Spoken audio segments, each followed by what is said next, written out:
حضرت انس بن مالک رضی اللہ تعالیٰ عنہ فرماتے ہیں کہ پوری جماعت جنت میں جائے گی لوگوں کی، فرشتے ان سے پوچھیں گے کہ میاں حساب دے آئے ہو؟ تو وہ کہیں گے ہمیں تو کسی نے حساب پوچھا ہی نہیں۔ ان سے پوچھا جائے گا پل سے رات دیکھی ہے؟ کہیں گے نہیں ہم نے تو نہیں دیکھی۔ ان سے پوچھا جائے گا کہ میزان عمل؟ تو انہوں نے کہا نہیں بالکل نہیں۔ تو کہا اچھا تم بڑے خاص لوگ ہو، دنیا میں کرتے کیا رہے ہو؟ تو کہیں گے کرتے کچھ بھی نہیں تھے، رب کے فیصلوں پہ راضی رہتے۔ اور طبرانی میں ایک روایت ایسی بھی موجود ہے کہ حضور فرماتے ہیں رب کہتا ہے جس نے میرے فیصلوں پہ راضی نہیں رہنا وہ رب کوئی اور ڈھونڈ لے۔ اگر تم میرے فیصلے پہ راضی ہی نہیں ہو، او بھائی میں اپنے ادارے کا سربراہ ہوں، جو میرا فیصلہ نہیں مانے گا وہ نکلے گا ادارے سے۔ میں اپنی جماعت اور تنظیم کے تعلق سے کوشش کروں گا کہ امیر کی اطاعت کا سبق دوں۔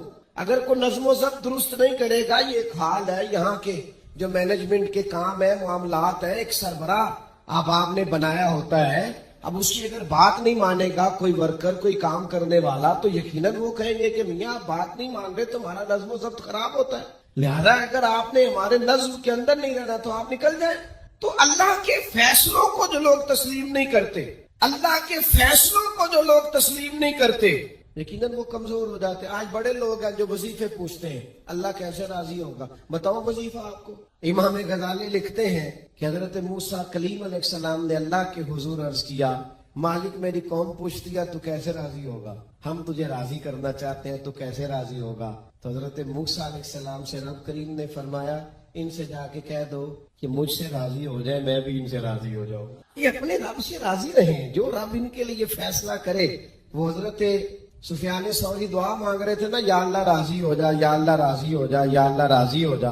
تو حضرت رابعہ بصریہ رحمۃ اللہ علیہ بھی پردے کے پیچھے بیٹھی تھی، تو جب انہوں نے بہت زیادہ اس دعا پر اصرار کیا نا، یا اللہ راضی ہو جا، تو پردے کے پیچھے سے بول پڑی، کہنے لگی سفیان اب کچھ اور نہ مانگے، اللہ سے آگے نہ چلے۔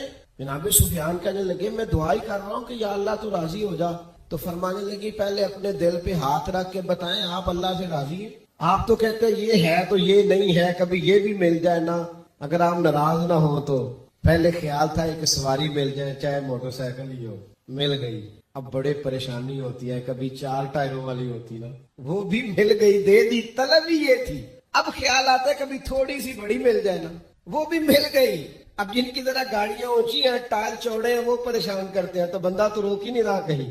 تو حضرت کلیم سے رب نے فرمایا ان سے کہو مجھ سے راضی ہو جائے، میں بھی ان سے راضی ہو جاؤں۔ قرآن مجید نے فرمایا کہ فلا وربک، اے محبوب ہمیں آپ کے رب کی قسم، اے محبوب آپ کے رب کی قسم، لا یؤمنون حتی یحکموک فیما شجر بینہم، یہ اس وقت تک مومن نہیں ہو سکتے جب تک اپنے ہر معاملے میں آپ کو حاکم تسلیم نہ کر لیں۔ یہ آپ کو حاکم تسلیم کر لیں، ہر بات میں آپ کا حکم ماننے لگے، تو آپ کا رب پھر ان کو مومن مانے گا۔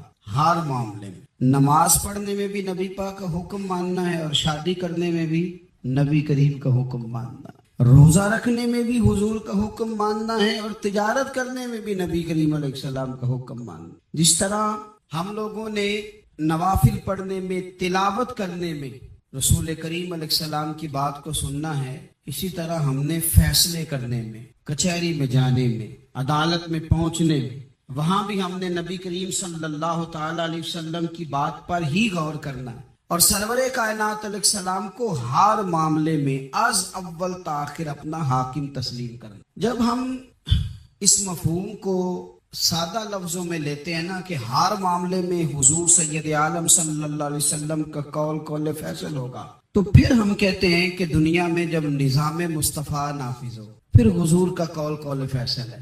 یعنی جس طرح حضور کی بات مسجد کے ممبر سے مانی جا رہی ہے، اسی طرح پارلیمنٹ میں بھی اسی طرح حضور کی بات کو تسلیم کیا ہے۔ جس طرح نبی پاک علیہ الصلوۃ والسلام کی بات کا نفاذ ہم نماز روزے کے معاملے میں غور سے سنتے ہیں، مسئلہ پوچھتے ہیں، باریک ہو کے چلتے ہیں، اسی طرح جب جج فیصلہ کرے تو پھر بھی اس نے رسول اللہ صلی اللہ علیہ وسلم کے دین کو ہی دیکھنا ہے۔ نظام مصطفیٰ صلی اللہ علیہ وسلم جب نافذ ہوگا، دنیا میں حضور کا قانون جب نافذ ہوگا، تو پھر ٹھنڈی ہوا چلے۔ مسلمانوں کا یہ مسئلہ ہے کہ یہ نبی پاک سے پیار تو کرتے ہیں اور الحمدللہ بڑا کرتے ہیں، لیکن یہ پیار کو جہتوں اور سمتوں میں قید کرتے ہیں۔ یعنی مسجد میں آ کے درود شریف پڑھتے وقت اگر حضور کے غلام ہوتے ہیں تو فیصلہ کرتے وقت اور اپنے حق میں فیصلہ سنتے وقت उस वक्त भी हमें नबी पाक का गुलाम होना चाहिए। हमें वोट लेते वक्त भी हुजूर के गुलाम और वोट देते वक्त भी नबी पाक सल्लल्लाहु अलैहि वसल्लम के गुलाम। जब तक निजाम नाफिज नहीं होता, निजाम, यूरोप को आपकी नमाज से तकलीफ ही कोई नहीं, तो नमाज पढ़ने के लिए मस्जिदें बनाने की इजाजत देते हैं। कुरान पाक जितना मर्जी आप वहां पढ़े वो इजाजत देते हैं। आप ज़कातें दें जितनी मर्जी, वहां से लोग चंदे इकट्ठे करके यहाँ नहीं ले आते, करें जो मर्जी। उनको आपकी ना नमाज से परेशानी है, ना मसला ज़कात से परेशानी है, ना सोमो सलात से मसला है। उनको तो मसला ये है कि कचहरी में कहीं नबी पाक का दीन ना आ जाए। उनको तो मसला ये है कि कहीं पार्लियामेंट में हुजूर का दीन ना आ जाए। दो कौमी नजरिए क्या हैं और नजरिया पाकिस्तान क्या है जिसकी बुनियाद पर पाकिस्तान बना। बड़े ठंडे दिल से मेरी बात को समझिएगा। पाकिस्तान अगर अच्छी सड़कों के लिए, तरक्की करने के लिए बना था तो ये तरक्की हिंदुस्तान में रह के भी हो सकती थी। इंडिया वाले कहते हैं कि हमने तरक्की नहीं करनी, कच्ची सड़कों पे चलना है, हमने टेक्नोलॉजी नहीं बनी, ये काम वहां भी हो सकता था। अगर आप ये कहें कि पाकिस्तान जमहूरियत की मजबूती के लिए बनाया था कि डिक्टेटर कोई नहीं आएगा, सिर्फ जमहूरी कुव्वतें काम करेंगी, तो जमहूरियत में तो इंडिया बज़ाहिर आगे निकल गया है। उनकी जमहूरियत तो ज्यादा अच्छी नजर आती है, कभी डिक्टेटर नहीं आया। आपने पाकिस्तान क्यों बनाया? अगर आपने यही काम करने थे, फाशी और यानी और जो मर्जी जिसके मन में आए करे, और कोई फर्क ना हो यहाँ के और वहां के कल्चर में, रिश्वतखोरी, भत्ताखोरी और नजायज फरोशी, सारे काम अगर होने थे तो ये काम वहां भी होते। पाकिस्तान क्यों बना? क्यों इतनी सारी 40,000 लोगों ने अपनी जानों की कुर्बानियां दी? दुनिया की सबसे बड़ी हिजरत हुई है, सबसे बड़ी, जब पाकिस्तान बना। ये सबसे बड़ी हिजरत थी, इतनी बड़ी हिजरत ही कभी नहीं हुई। क्यों इतना कुछ हुआ? तो इसलिए हुआ कि हमें बताया गया था कि वहां ना सोशलिज्म, ना वहां खाली जमहूरियत का राग अलापा जाएगा, बल्कि एक बुलंद नारा लगाया गया था। नारा क्या था? पाकिस्तान का मतलब क्या? पाकिस्तान का मतलब क्या? ला इलाहा इल्लल्लाह मुहम्मदुर रसूलुल्लाह सल्लल्लाहु अलैहि। ये उन्वान बनाया गया। गरीब आदमी को बताया गया कि जब पाकिस्तान बनेगा तो वहां हुजूर का निजाम नाफिज होगा, जागीरदार की और गरीब की तफरीक खत्म होगी। जिस तरह अमीर के बच्चे को कॉलेज में दाखिला मिलेगा, गरीब के बच्चे को भी मिलेगा। वहां बताया गया कि लोग वहां हर लिहाज से अपने आप को बराबर समझेंगे। वहां वही बात होगी जो जनाब सिद्दीक अकबर करते थे, वहां वही जुमले दोहराए जाएंगे जो हजरत उमर फरमाते थे। वहां उसी तरह गरीब पर सखावत की जाएगी, उसे दिया जाएगा जिस तरह हजरत उस्मान गनी करते थे। वहां उसी तरह फक्र का दौर दौरा होगा, सादगी का हुस्न होगा, अपनायत का नूर होगा जो मौला अली शेर खुदा ने अता फरमाया था। इस सोच की बुनियाद पर पाकिस्तान बनाया गया, इस सोच की बुनियाद, और इसी सोच को आगे लेकर के जाया गया। कोई सियासी पार्टी अब ये बात नहीं करती। दो कौमी नजरिए का माना यह था कि हिंदू अलग कौम है, मुसलमान एक अलग कौम है, उनका रहना सहना, उठना बैठना, खाना पीना अलग है। हमारा उठना बैठना, खाना पीना, सारे मामलात अलग हैं, तहजीब व तमद्दुन अलग है। लिहाजा हमें अलग से खित्ता चाहिए जहां हम इस्लामी नजरियात के मुताबिक आजाद होकर अपना वक्त गुजार सके। इस दो कौमी नजरिए की बुनियाद पर, दो कौमी न, पहले तो अल्लामा इकबाल इसके कायल नहीं थे। अल्लामा इकबाल का पहले ख्याल ये था कि सारे जहां से अच्छा हिंदुस्तान हमारा, इकबाल ने लिखा था। फिर इकबाल कहते हैं मेरी सोच बदली और फिर मैंने कहा कि नहीं, खित्तों के जोर पे नहीं, आप रंग नस्ल के जोर पे नहीं, बल्कि कहने लगे कि अपनी मिल्लत पर कयास अकवाम मगरिब से न कर, खास है तरकीब में कौमे रसूल हाश। आप जो तकसीम करेंगे, ये जो तकसीम हुई है ना अरब की, ये मजहब की बुनियाद पे नहीं हुई। ये तो उनकी जाती लड़ाइयां थी। छोटा सा दुबई बन गया, छोटा सा मस्कत, छोटा सा अबू धाबी, ये तो उनकी जाती लड़ाइयां थी, कबीलों की लड़ाइयां थी, जंगे थी, छोटे छोटे मुल्क अलग से तकसीम हो गए। ये मजहब की बुनियाद पे ऐसा नहीं हुआ। दुनिया में जितनी रियासतें टूट कर बड़ी रियासतों से अलग हुई, तो उसमें यह था कि हमारी कौम अलग है, हम सरदार अलहदा से हैं, इसलिए हम अलहदगी पसंद है। दुनिया के अंदर दो ही वतन हैं जो दीन के नाम पे बने, दो ही स्टेट है जो इस्लाम के नाम पर वजूद में आई।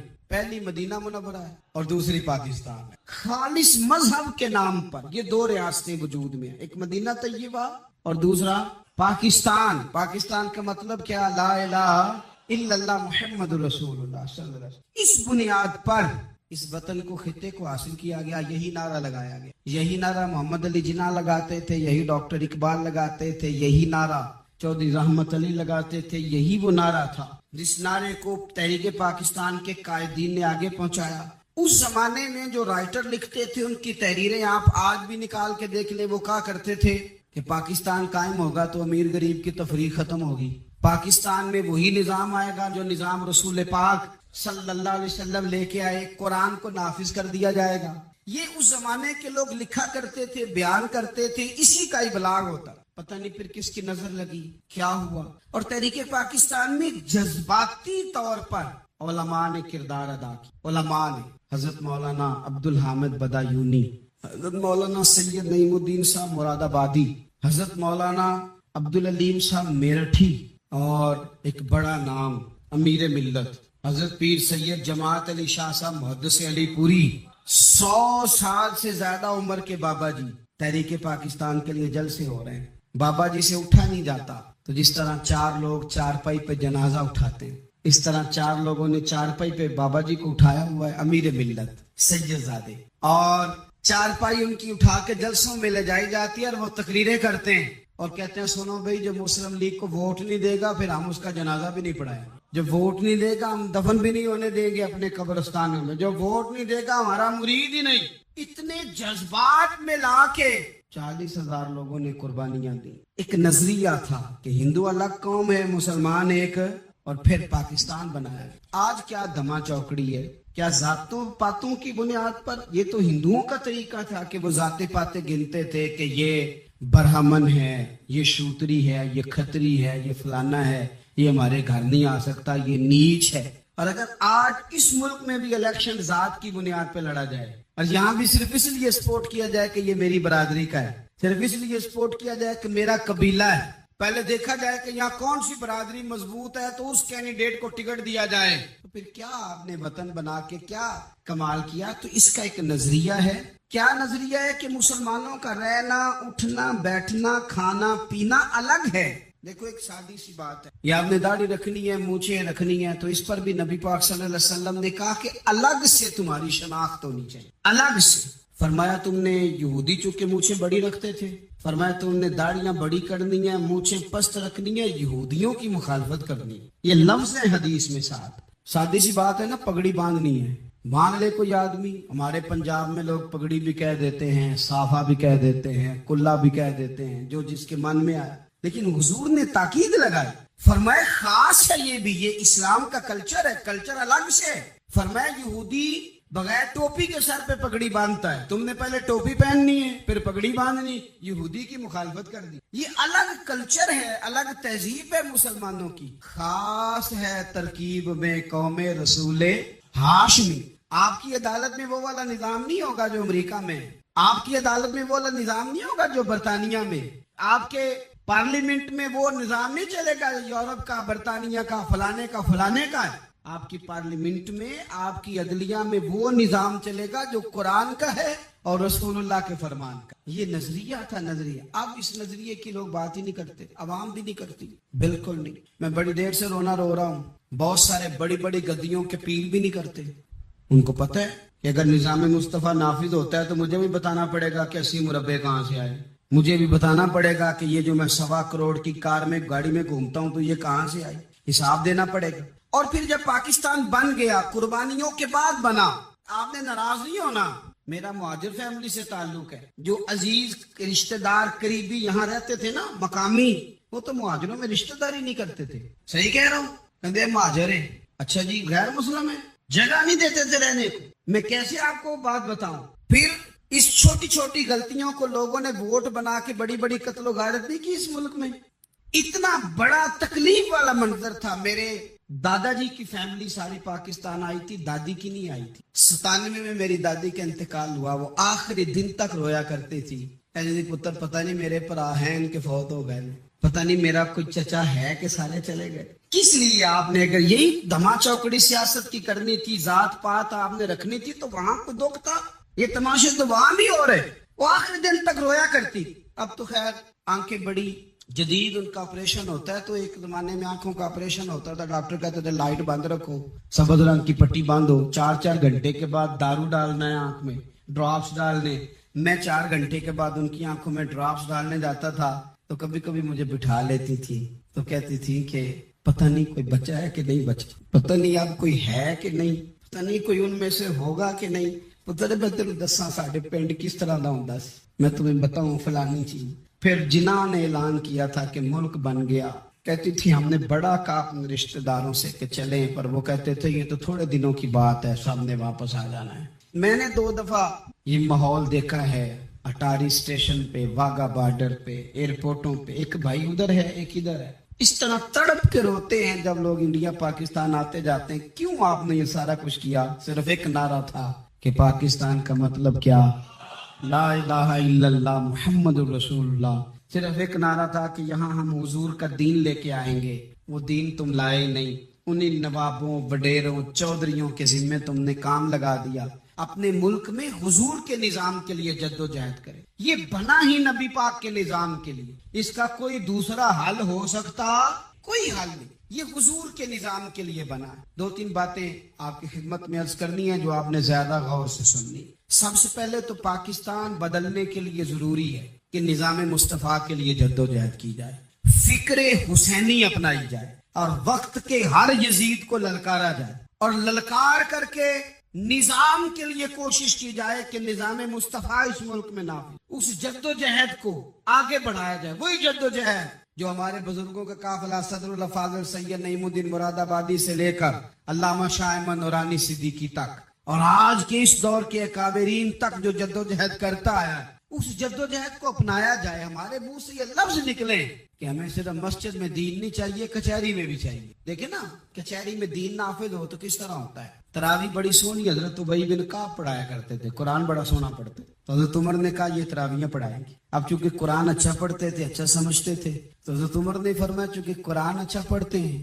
लिहाजा चीफ जस्टिस भी इन्हीं को बनाना है, जिनको समझो कुरान क्या कहता है फलां चीज के बाद। तो काजी कुजा जज भी हजरत उबई बिन काब को बुलाया। हजरत उमर पर एक बंदे ने मुकदमा कर दिया, हजरत उमर ने उन्हें काजी बनाया, मुकदमा कर दिया। जनाब उमर पेश हुए अदालत में। पहले तो वो उठ के खड़े हो गए, पर उसके बाद मुद्दई ने जनाब उमर से कहा कि आप गवाह दें। हजरत उमर के पास गवाह नहीं थे, तो उसने कहा ठीक है फिर आप कसम दें। तो हजरत उबई बिन काब रदी अल्लाह तआला अन्हु फरमाने लगे आपको अमीरुल मोमिनीन के साथ ये रवैया इख्तियार नहीं करना चाहिए। आप अमीरुल मोमिनीन से कसम का मुतालबा कर रहे हैं, आपको पता नहीं कि ये वो हस्ती है जिनकी रसूल पाक अलैहिस्सलाम ने गवाहियां दी है कि बड़े काम के आदमी है, इनकी फजीलतें हुजूर ने बयान फरमाई है। आप अमीरुल मोमिनीन से। हजरत उमर ने जनाब उबई बिन काब की तरफ देखा, हिमायत तो हजरत उमर की कर रहे थे ना, लेकिन ये निजाम मुस्तफा है, ये हुजूर का दीन है। हजरत उमर फरमाने लगे आप इस मुकदमे का फैसला कर लें, बाद में आपको माजूल कर दिया जाएगा। ये आपने क्या कहा कि अमीरुल मोमिनीन से मुतालबा न करें? फरमाया मैं जितना मर्जी भी मुअज़्ज़ज़ हूँ तो नबी पाक की कायदे के अंदर ना, जो कानून हुजूर ने दिए मैं उसके अंदर हूँ। किसी का एजाज उसे कानून से बाहर लेकर नहीं जाता, मैं कानून में हूँ और निजाम मुस्तफा की साये के नीचे हूँ। सबसे पहले तो निजाम मुस्तफा का मुतालबा करें। दूसरा मैं आपको एक बात अर्ज करूँ, एक होता है घर, एक होता है कब्रिस्तान, एक होता है घर, एक होता है डेरा। इन दोनों में फर्क है। हमारे हुक्मरानों और सियासतदानों के लिए पाकिस्तान यहाँ तो कब्रिस्तान है, यहाँ डेरा है। अगर कोई मर जाए तो यहाँ लाके दफन कर देते हैं ताकि पता चले हम यहाँ के वासी हैं। यहाँ डेरा, डेरा आपको पता है ना, पंजाबी में डेरा समझते हैं, फार्म हाउस, बैठक, समझ में आता है ना मसला। डेरे पे ना लोग मकान नहीं बनाते थे, अच्छा बावर्ची खाना नहीं बनाते, क्योंकि डेरे पे सियासत करनी होती है। कोई 2-4 बंदे आए, बैठे, चाय शाय पी, चले गए। रिहाइश जहाँ होती है वहां सोने के लिए, बैठने के लिए, आराम करने के लिए, किचन, बावर्ची खाना, खाने पीने के लिए, वहां अपने घर वालों के लिए बंदा बंदोबस्त करता है। पाकिस्तान को तो डेरा बनाया हुआ है। यहाँ तो ये आते हैं डेरेदारी करने के लिए। सियासत की 4 दिन, लोगों को कायल किया, इलेक्शन लड़ा, जीत गए तो रह गए, हार गए तो चले गए, और जब जीतने के बाद भी हुक्मरान रहे तो रहे, न रहे तो चले गए। ये तो डेरा है। लेकिन डेरे में ज्यादा नुकसान चौधरी का नहीं होता कि वो चौधरी बना हुआ है, ज्यादा जालिम वो होता है जो अपने आप को कमी समझता है, वो नुकसान करता है, चौधरी का भी, चौधरी के बच्चों का भी। वो उसे तकब्बुर में मुब्तला करता है, वो उसको कहता है कि तू बादशाह सलामत, वो उसका दिमाग खराब करता है। इसलिए शेख सादी कहते थे बहुत सारे लोगों को उनके मुशीर तबाह कर देते हैं, अगर तू बल्ले बल्ले। तो पाकिस्तान इन लोगों के लिए या डेरा है या कब्रिस्तान है, घर तो मेरा और आपका है, लिहाजा हमने इसे घर समझना है, सिर्फ अपने घर को नहीं। हमारी गली भी हमारा घर है, हमारी सड़क भी हमारा घर है, हमारे पार्क हमारा घर है, पब्लिक प्रॉपर्टी सारी हमारी है। हमने हुक्मरानों का सिर्फ इंतजार नहीं करना, हमने रैपर देख के फेंकना है कि घर हमारा है, हमने सड़क पे कचरा देख के फेंकना है कि घर हमारा है, हमने इसके जर्रों से, इस वतन की मिट्टी से प्यार करना है। और ये आप छोड़ दें कि सिंध में फलाने की हुकूमत है और खैबर पख्तूनख्वा में फलाने की हुकूमत है, पंजाब फलाने का है और बलूचिस्तान फलाने का है, ये बातें आप छोड़ दें। खैबर पख्तूनख्वा भी दरवेशों का है, हजरत बाबा अब्दुल रहमान का है, पीर उस्मान की शरीफ का है खैबर पख्तूनख्वा, सिंध हजरत अब्दुल्ला शाह गाजी का है और पंजाब बाबा फरीद का है और दाता अली अजमेरी का है। तो मेरे अजीज, सबसे पहले तो निजाम मुस्तफा का मुतालबा करें, फिर इसकी सफाई में, सुथराई में, तामीर में, तरक्की में अपना किरदार अदा करें। तीसरी बात यह कि लोगों को ये बात समझाएं एक दूसरे को कि बहुत ज्यादा खुद गर्ज ना बने, फकत अपने घर की फिक्र छोड़ दें। ये मिल्लतों का तरीका नहीं, कौमें इस तरह नहीं बनती। फकत अपने घर की फिक्र करना, ऐसी हवा चली है कि हर शख्स सोचता है तमाम शहर जले बस एक मेरा घर न जले। ये फिक्र छोड़ दे। देखिए ना, हमें बताया गया, नबी करीम सल्लल्लाहु अलैहि वसल्लम के फरमान ने बताया कि 40 घर आगे, 40 घर पीछे, 40 घर दाएं, 40 घर बाएं, ये तेरे पड़ोसी। और सखावत तू कहाँ से शुरू कर? हुजूर ने जनाब अबू ज़र ग़िफ़ारी से फरमाया था, कुछ ना हो सके तो शोरबा ही ज्यादा पका लिया कर, इसी से पड़ोसियों का भला कर। अपने इर्द गिर्द थोड़ा देखें हम किसके कितने काम आ सकते, और अगर किसी के घर में कोई परेशानी हो तो उसे खत्म करने की कोशिश करें। अगर हमारे दाएं बाएं कोई आदमी किसी गलत चीज में मुलव्विस हो तो दूर करने की कोशिश करें। क्यों भला? इसलिए कि पड़ोसी के घर की आग सिर्फ इसलिए नहीं बुझानी चाहिए कि उसका घर न जल जाए, पड़ोसी की आग इसलिए भी बुझा देनी चाहिए कि अगर उसके घर से आग ना बुझाई तो वो हमारे घर भी आ जाएगी। अगर साथ वाले के घर की आग ना बुझाई जाए तो वो हमारे घर भी आ जाएगी। इसलिए इस वतन में जितने घर हैं वो सारे अपने।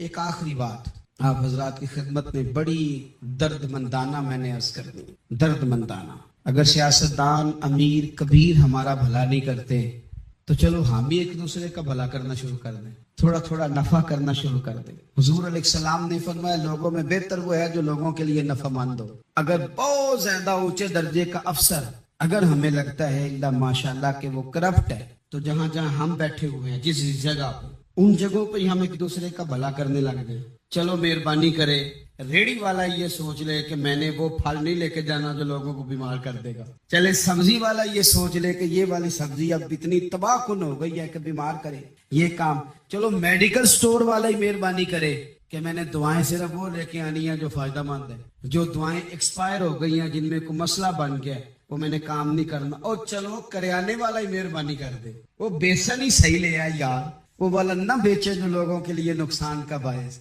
वो बोतलें असली बेचे नकली न बेचे, क्योंकि वतन हमारा है। आप यकीन करें कि मैं ऊपर की बात नहीं करता, नीचे तक हाल इतना खराब है कि आगे आगे जो फल दिखाने को लगाए हैं वो और हैं और उनके पीछे जो पड़े हैं वो और हैं। इतना अजीब मंजर, इतनी अजीब। मैं अब तो चले कुछ अहबाब मुझे सफर करा देते हैं। एक जमाने तक मैं किराए की गाड़ी में सफर करता था। एक साहब को मैंने एक दफा बताया कि मुझे शेखुपुरा जाना है, कितनी देर रुकेंगे? मैंने कहा कि जाहिर है जलसा है, फारिग होगा तो आ जाएंगे। तो शेखुपुरा वालों ने भी मुझे शेखुपुरा बताया था, तो वहां जाके पता चला कि 10 किलोमीटर अंदर जाना है। उन्होंने ब्रेक लगा ली वहीं पे, कहने लगे जो 10 किलोमीटर अगे जाना है तो पैसे नवे तय होंगे। गल शेखुपुरे दी हुई सी। तो मैं कोई ऐसा मसला नहीं था, मैं हंस पड़ा, परेशान नहीं हुआ। मैंने कहा बिल्कुल ठीक है, आप सही कह रहे हैं, ये आपकी बात बिल्कुल बजा है, आपने जो कहा वो दुरुस्त कहा। लेकिन यार मैंने तो यही सुना है कि ये शेखुपुरा है, तो 10 किलोमीटर तक तो बहरहाल एक शहर वैसे भी होता ही है। ये तो नहीं होता कि उसकी एक बाउंड्री है कि 1 किलोमीटर के अंदर शहर बंद है। लेकिन मैंने कहा कि तेरी सोच ने एक बात मुझे, उस दोस्त को मैंने समझाया, प्यारे थे, कायल किया। और मैंने कहा तुम्हारी सोच से एक बात मेरी समझ में आई है कि हम बड़े खुदगर्ज हैं। हमें सिर्फ हमारे हुक्मरान नहीं लूटते, बस हाथ ना पहुंचे तो अंगूर खट्टे, वरना अगर पहुंच जाए तो कोई एक तरीका होना चाहिए किसी बंदे को किसी जगह नीचे लेके आने का कि ओ हो 10 किलोमीटर आपने तो ये कहा था, अब कैसे बात होगी? میں نے انہیں کہا کہ کچھ بھی نہیں اس سے فرق پڑتا, اس سے کوئی فرق نہیں پڑتا.